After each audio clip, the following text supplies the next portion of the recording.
Wait a minute. Have you heard the strange tales of the Whistler?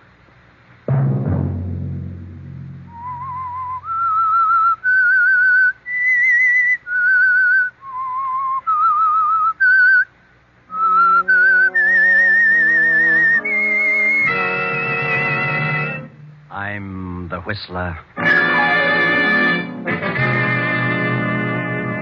I don't know what it is. It's a figure. I can't tell whether it's a man or a woman. It comes through the door and walks with outstretched arms toward my bed, reaching for me. Sunday night, and again CBS presents The Whistler. I, the Whistler, know many things, for I walk by night. I know many strange tales, many secrets hidden in the hearts of men and women who have stepped into the shadows. I know the nameless terrors of which they dare not speak. And so I tell you the weird tale of jealousy.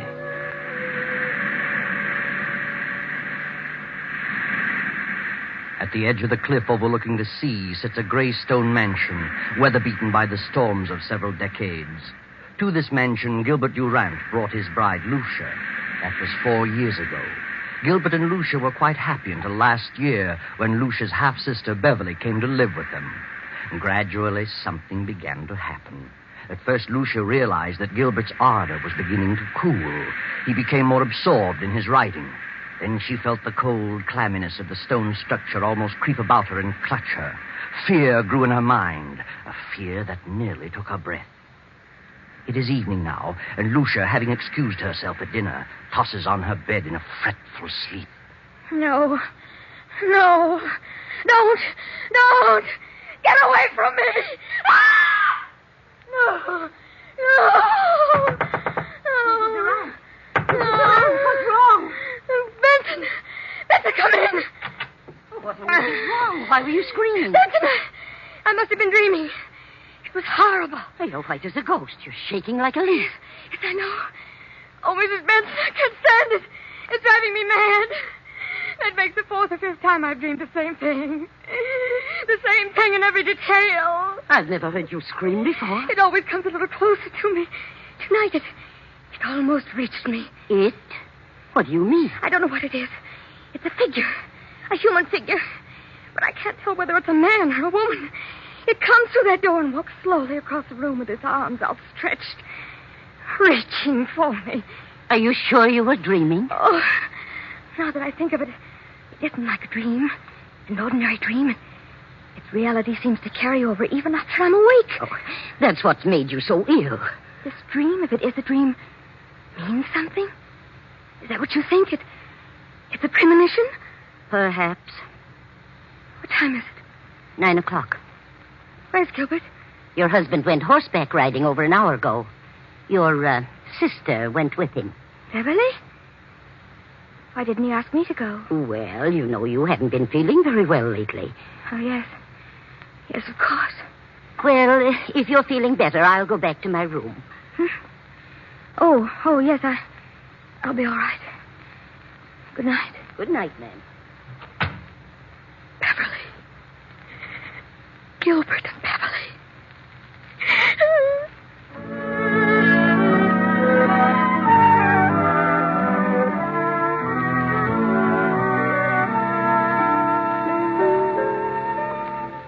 Lucia lies for a while, staring wild-eyed at the patch of moonlight on the bedroom door. And finally she drops off to sleep. Then as the clock strikes 10:30, the door opens slowly, silently. A figure steps into the room and moves noiselessly through the moonlight to Lucia's bed and stands staring at her. Suddenly, Lucia opens her eyes. Gilbert, don't. Lucia, what's wrong with you? What are you doing in my room? Why, I just wanted to know how you felt. How long have you been standing there? Oh, just a few seconds. Oh, I was dreaming, I guess. And when I woke up, you startled me. Why were you yelling, don't? I don't know. I haven't the slightest idea. I talked to Dr. Hanby about you today. Told him you were run down, and he suggested I get a tonic for you. I'll drop in at the drugstore on my way home tomorrow evening. A tonic? Yes. What is it? Oh, I don't remember. Something in strychnine. Strychnine? Yes, he said it would give you an appetite. Where have you been, Gil? Oh, I've been riding. Nice moonlight night. Very pleasant. Did Beverly enjoy it? Yes, she's an excellent rider. I've decided to buy that filly from Thompson. Going over there tomorrow afternoon. Is Beverly going with you? Yes, she's a good judge of horseflesh. Why? Nothing. I just asked. Well, good night, Lucia. See you at breakfast? Yes. Good night.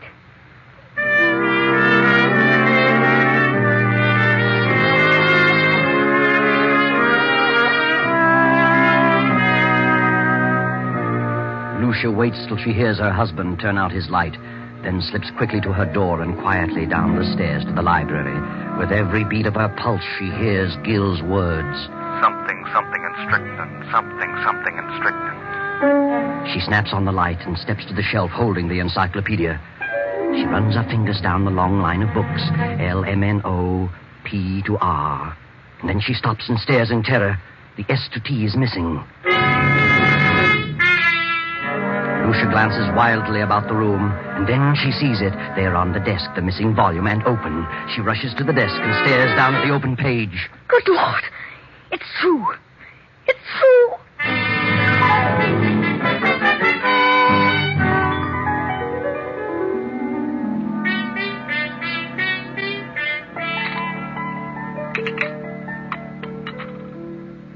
I'll tell you what, Beverly. I'll leave the deal entirely up to you. Up to me? Oh, Gil, that's not fair. Why not? Well, suppose she turns out to be a lemon. I don't think she will, because you're going to have the job of training her. Oh, you certainly flatter me. Not in the least.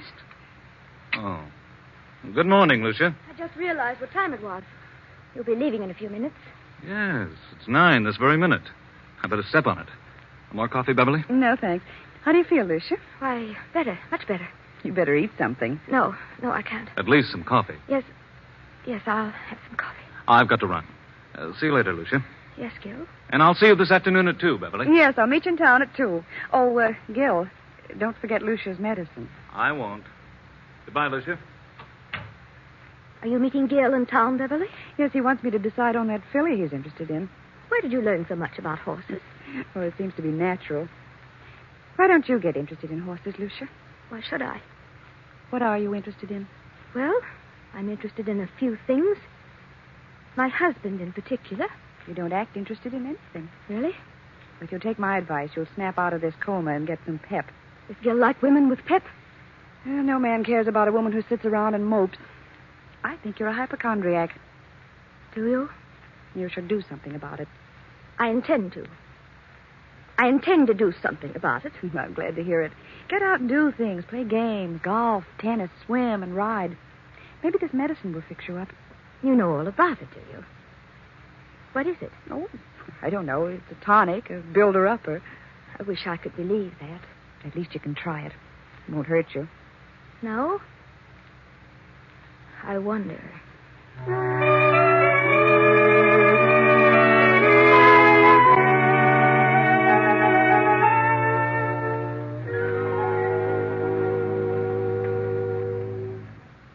Oh, come in, Doctor. Lucia, why'd you call me out here? What's wrong? I just couldn't make it into town. Oh, it can't be as bad as that. Did Gilbert talk to you about me yesterday? Oh, I saw Gil for a few moments at the club during lunch. Said you were run down. Did you give him a prescription for me? I never do that until I've examined the patient. You didn't give him a prescription. I know. What did you suggest for me?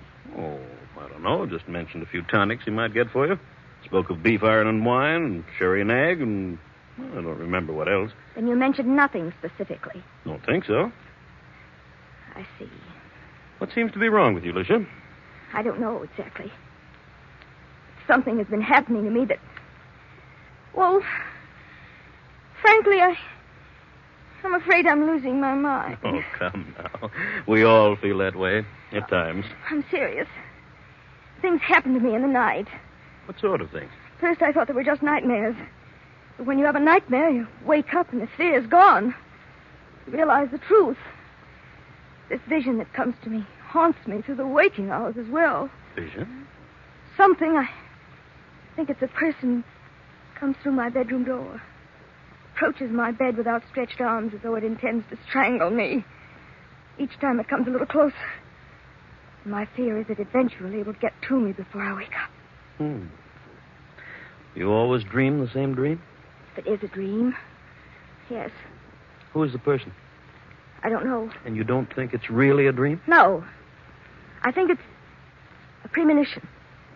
Well, have you any basis for such a fear in real life? Is there someone or something that you're afraid of? Doctor, I'm convinced that they're not dreams. That I'm not asleep. Oh, nonsense. I'm positive they're not mere dreams. Well, I think it's all due to your rundown condition. You probably don't sleep as soundly as you should, and so you transfer sounds in the night to dreams, nightmares. That's exactly what I mean. If I'm only half asleep, I may be transferring actual movements and sounds into dreams.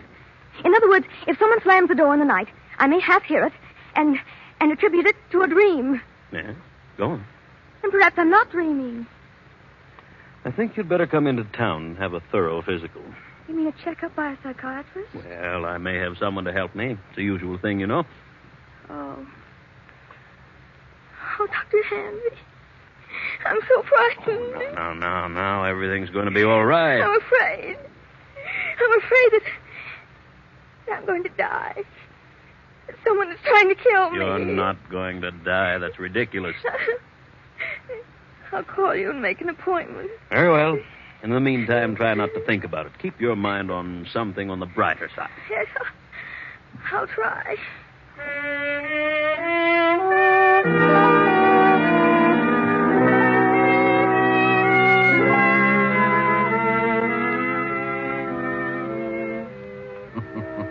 Yes, try, Lucia. Try hard to keep your mind on something brighter. But you can't, can you?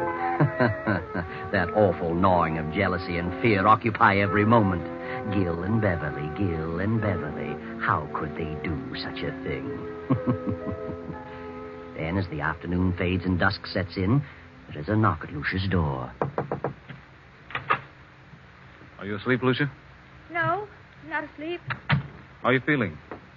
I seem to have developed a headache. Have you eaten anything today? No, I didn't care for anything. Well, this will help them. Better take a dose now. I'll measure it for you. What is it? Why, it's the tonic. Did Dr. Hanby prescribe it? Well, yes. Yes, he did. Where's Beverly? Down in the library. Did you buy the horse?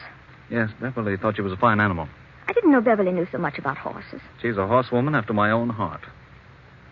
Is she? Rides like the wind, too. She had intended to go home tomorrow. She's staying on? She's got to. I wouldn't think of her leaving now. Why not? Well, for one thing, she's going to train the horse. And what else? Why, nothing else. Here, take this. It's a little bitter, but you'll get used to it. Gil. Go ahead. It won't hurt you. I don't want it.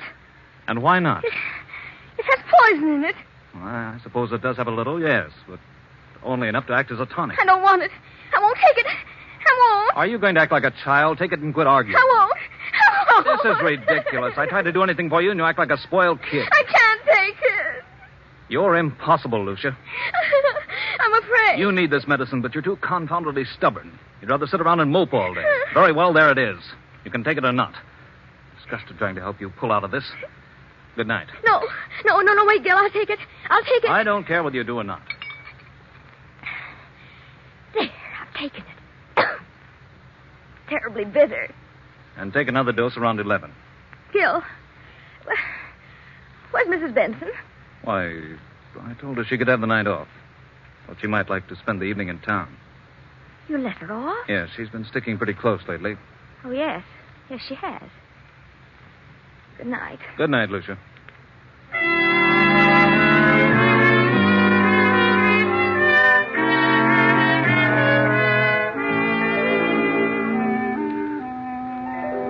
What's wrong, Gil? You look upset. I am. Lucia didn't want to take it. No? Why not? She's afraid of medicine. What are you going to do? She finally took a dose of it.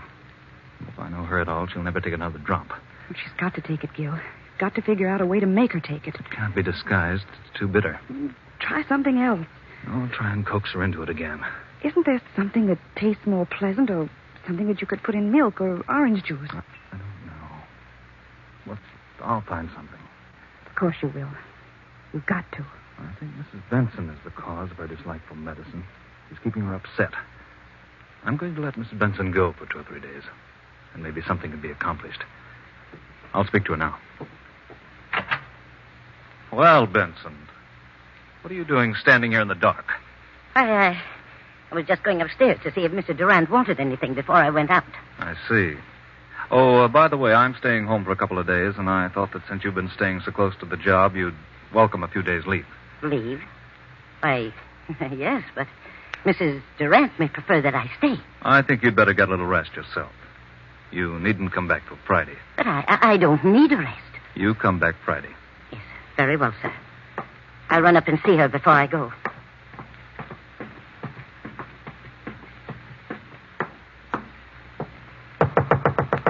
Come in. Oh, Benson. I thought you'd gone into town for the evening. I'm leaving in a few minutes, but I had to see you. Oh, I'm glad you came up. I've got to talk to someone. I know now they're not dreams. They are premonitions. And I know who's trying to kill me. Who? My husband and Beverly. I know. You know? I just heard them talking low in the library. They were talking about the medicine. He said you were too stubborn and probably wouldn't take another dose. And she said he'd have to find some way to make you take it. Then it is poison. They want me out of the way. I got angry because I refused to take it. Oh, yes, and there's something else. He just told me that he would not be going into town for several days and told me not to come back here till Friday. Good Lord. I'll go on into town as planned, but I'll slip back toward midnight and come up the back way. And I won't take a thing they give me. I'll be back at midnight. Thank you, Benson. Good night. Good night, ma'am.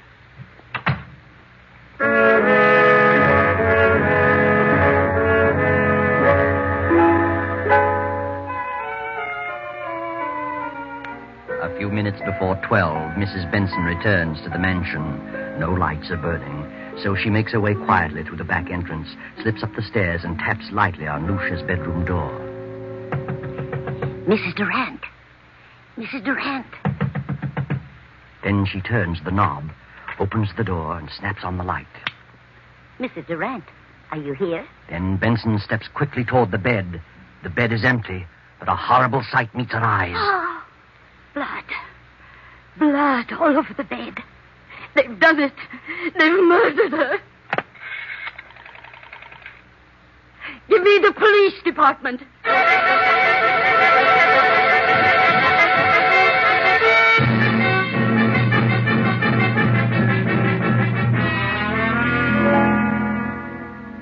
All right, Mrs. Benson. What happened this evening? Well, earlier in the evening, Mr. Durant told me I could have the night off, since I'd been staying close to Mrs. Durant for some time. Mm-hmm. And then later, he said he decided to let me off until Friday. But I didn't want to go, and he insisted. Is there anyone else in the house? Yes, Mrs. Durant's half-sister, Beverly. Did you leave the house? Yes, but I went up and told Mrs. Durant I'd be back about midnight. If you had till Friday, why did you come back at midnight? Because we were both frightened. Of what? Well, Mrs. Durant had been having premonitions that someone was trying to kill her. Who was trying to kill her? She didn't know, but she was terribly frightened. Is that all? No. Her husband tried to get her to take some medicine he had brought home. She refused, and he got angry. How do you know he was angry? I heard him talking about it to Beverly. They were in the library. And he told Beverly that Lucia was very stubborn. And Beverly said that he'd have to think of some other way. Did Mrs. Durant suspect her husband and Beverly of trying to do away with her? Yes, she did. She was convinced that Mr. Durant and Beverly were in love and wanted her out of the way. So you came back tonight because you anticipated that something was going to happen? Yes. The house was dark, so I came up the back stairs, knocked on her door, and when I got no answer, I came in, turned on the lights, saw she was gone, and then I saw the bed all covered with blood. She wouldn't take the poison, so they did it another way. That's what they planned in the library. Where are they now? Any idea? Well, they didn't expect me back tonight, so they've probably gone to dispose of the body, intending to come back here and clean the place up later. I see. Anybody else know about Mrs. Durant's fears? Yes. She talked to Dr. Hanby. I called him right after phoning the police and told him about it. He knows. Dr. Hanby, Captain Rick. What in the world is the meaning of this? From all indications, Mrs. Durant has been murdered and the body disposed of. Doctor, I understand Mrs. Durant told you that she was afraid that something was going to happen to her, that she was going to die. Who told you that? Mrs. Benson here. I see. Well, she did call me in this morning. She'd been having strange dreams. Premonitions, she called them. I called them hallucinations. Who did she think it was? Well, she couldn't tell whether it was a man or a woman, but someone was always approaching her bed with outstretched arms, trying to choke her. Do you think it was more than a dream? Well, she was a sort of hypochondriac. I asked her to come into town where I could give her a thorough examination. I didn't take her story too seriously, but, well, this certainly puts a different slant on the entire picture. Yes, we haven't found the body. I have men out searching now. We'll find it. Well, here's Mr. Durant and his sister-in-law. They found him about a half mile down the beach. How are you, Durant? What in the world goes on here? Oh, what's wrong, Doctor? Take a look at that bed. Good Lord, what's happened? Lucia, where is she? We thought you could enlighten us on that point. What do you mean? Is she dead? Where is she? Gil. Beverly. Give her some water. She'll be all right in a minute. But what's happened? We think your wife has been murdered. Murdered? What are you doing here, Mrs. Benson? I thought you were gone till Friday. Why did you tell her to go until Friday? I thought she needed a rest. She's been having long hours. Where is Lucia? Where have you and your sister-in-law been? Why, I slept upstairs and saw Lucia was asleep, so we decided to take a little ride down the beach. It was still early. Didn't take anything with you? Certainly not. What do you mean by that? What would we take? I don't know. I just asked. Did you two try to get Lucia to take some medicine? No. Wait a minute, Beverly. That won't do any good. Yes, we did. She was run down and needed a tonic, but she refused to take medicine. Why did she refuse? I don't know. Maybe she was afraid of being poisoned. That's ridiculous. Why should I want to poison her? I loved Lucia. How long has your sister-in-law Beverly been here with you? Why, I don't know. It's quite some time. Just a minute. Are you inferring that Gil and I'm not inferring anything. I'm merely asking questions. Well, whoever suggested such a thing is lying. Why, Gil and Lucia... Just a moment, Beverly. Mrs. Benson, what have you been saying? What did you tell them? I told them the truth. You think I planned to kill Lucia? Is that it? Yes, you and this woman. Why, that's ridiculous. You tried to get her to take some medicine. She knew you were in love with her sister, and you were trying to poison her. When did she come to that conclusion? She had premonitions. That means nothing. And besides, I heard you talking, you and Beverly, planning the whole thing. What? She's out of her mind. I heard you, I tell you. When you realized Lucia wouldn't take the medicine, Beverly said you'd have to think of some other way. Some other way to what? To get rid of her. What else? This is the most amazing thing I ever heard of. Dr. Hanby, you know better than this. Do you think I had a reason, back of wanting to know about various medicines? No, I didn't. Not at the time, but now... Now what? Well, I'm sorry to say it all adds up to something suspicious. Seems more than just coincidental. Do you think I killed Lucia? Well, look about you. Look at the room. What else am I to think? What was the tonic you tried to give your wife? It had strychnine in it. That right, Durant? Why, yes. It was one of the things Dr. Hanby mentioned. It was iron, quinine, and strychnine. Did you mention that, Doctor? Well, I suppose I did. It's a commonly known tonic. Did you add anything else to it, Durant? Certainly not. How about it, Sergeant? What's the report? Why, the bottle contained iron, quinine, and strychnine, and a heavy content of arsenic. Arsenic? But it isn't possible. I put nothing in it. Where would I get arsenic? Well, it was in there just the same. Good Lord, Doctor, it isn't true. You know it isn't. I hate to say it, Gil, but the evidence looks bad for you. Benson knows what all this is about. She's lying. She knows Gil wouldn't do such a thing. She's back of it all. Why? I don't know, but believe me, I'll find out if I have... That'll do. Under the circumstances, I think you'd all better come down to headquarters so we can keep you separated. Come on. And no more talking.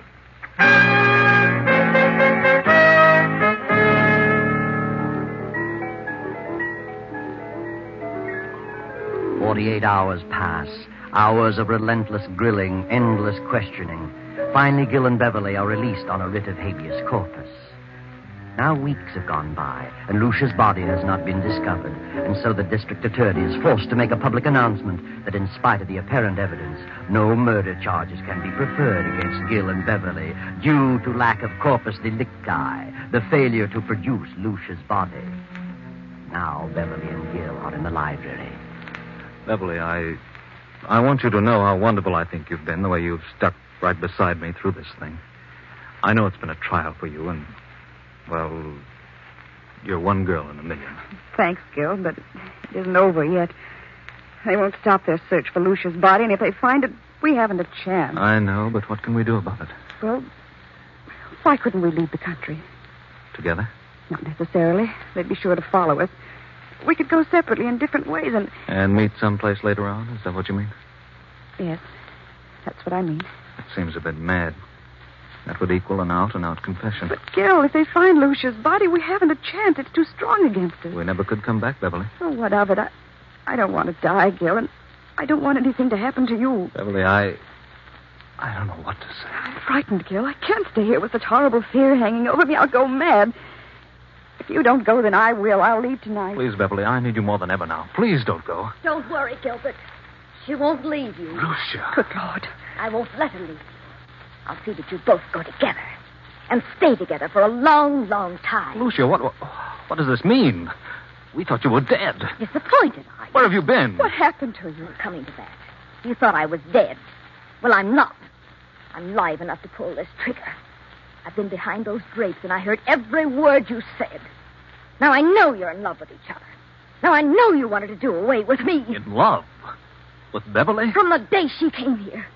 She took you away from me. I did not. We never thought of such a thing, never. It never entered my mind. Why do you lie about it? You do love her. Why don't you admit it? I love Beverly? Yes. You certainly have a vicious mind, Lucia. For the first time, I see you for what you really are. I never even thought of such a thing. But now that you mention it, I realize the truth. Yes, I do love Beverly. Gil, don't. Why shouldn't I? And it's Lucia's fault. She's the cause of it. A suspicious-minded devil. She let her imagination run away with her. She built this thing up, and now it's boomeranged on her. Oh, what a mess you've made of things, Lucia. You mean you and Beverly, you didn't plan? Certainly not. You must have been out of your mind. Oh, Gil. Gil. I thought... I was sure. Oh, Gil. Gil. I'm sorry, Lucia, but that's the way it is. And you've no one to blame but your own miserable self.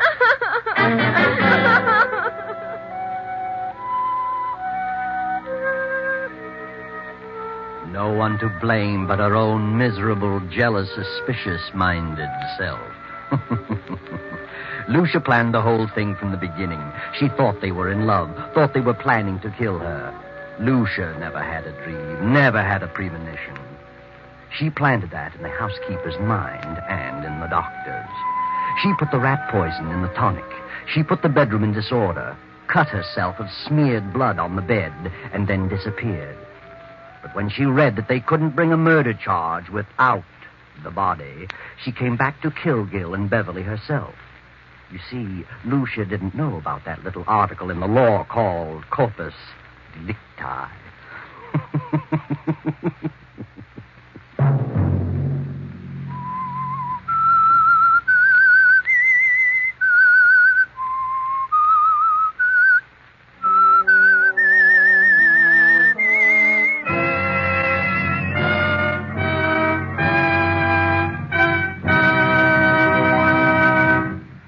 CBS has presented The Whistler.